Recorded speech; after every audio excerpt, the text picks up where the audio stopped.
Siddhartha Gautama, a prince, lived long ago. He lived in a palace. It was beautiful. His father, the king, loved him. The king wanted Siddhartha to be happy. Siddhartha had everything: fine clothes, delicious food, and servants attended to his every need. He lived a life of luxury. He was shielded from the harsh realities outside the palace walls. Siddhartha.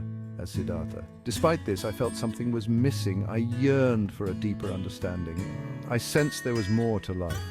I knew suffering existed beyond my gilded cage. I longed to find a way to end it. I was restless. One day, Siddhartha ventured out. He left the palace with his charioteer Channa, Siddhartha as Siddhartha. The first thing I saw was an old man. He was bent with age. I had never seen such a thing. I was deeply troubled. Charioteer as charioteer. Next, we encountered a sick person. The sight of disease and suffering shocked Siddhartha. He saw a funeral procession. Death, he realized, was inevitable. These sights filled him with sorrow. He felt the weight of human suffering. His sheltered life could no longer protect him. Then Siddhartha saw a wandering ascetic. The man seemed at peace. He radiated serenity. Siddhartha as Siddhartha. This encounter sparked hope in me. I realized there was a path beyond suffering. I decided to find it. These 4 encounters, known as the 4 sights, transformed Siddhartha. He could no longer ignore the suffering of the world. He resolved to find a way to alleviate it. Siddhartha as Siddhartha. I would seek enlightenment. My heart was set.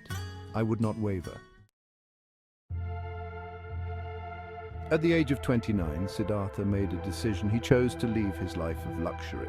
I must leave my wife and newborn son. I renounce my royal life and embrace a life of poverty. Siddhartha became an ascetic. He sought wisdom from various teachers. He practiced severe austerities and meditated for hours, pushing himself to the limit. Siddhartha, you have wandered for years seeking answers. You question everything, wanting to understand the true nature of suffering. Siddhartha was determined to find a way out. His resolve never wavered. Siddhartha's journey led him to Bodh Gaya. He sat beneath a fig tree and vowed to meditate until he reached enlightenment. This tree became known as the Bodhi tree. I will meditate for 49 days, no matter the obstacles. He faced many obstacles. He was tempted by Mara, the demon of desire. Siddhartha, I offer you power and pleasure. Just give in. I will not be swayed. True happiness is beyond these illusions. Narrator. But Siddhartha resisted. He knew that true happiness lay beyond worldly desires. He persevered and delved deeper into his meditation. Finally, he achieved enlightenment. He became the Buddha, the awakened one. The Buddha's teachings were profound. He taught about suffering, its cause and its end. He shared the 4 noble truths and the Eightfold Path. These teachings offer a way to liberation. People listened. They followed his path. The Buddha's message is so timeless. It is as relevant today as it was then. Buddhism spread throughout India. It reached far beyond. People found solace and meaning in his words. It is a message of peace, compassion, and wisdom. It continues to inspire millions worldwide.